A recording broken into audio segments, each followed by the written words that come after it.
Caution: observe all precautions when removing and replacing components.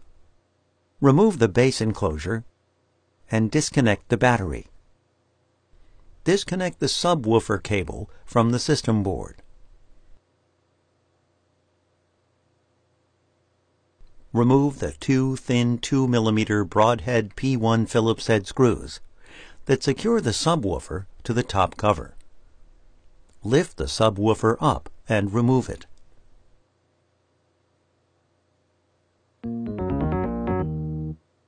Position the subwoofer into the top cover over its screw holes.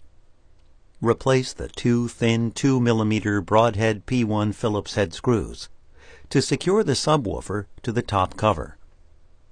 Connect the subwoofer cable to the system board. Note: be sure to reconnect the battery.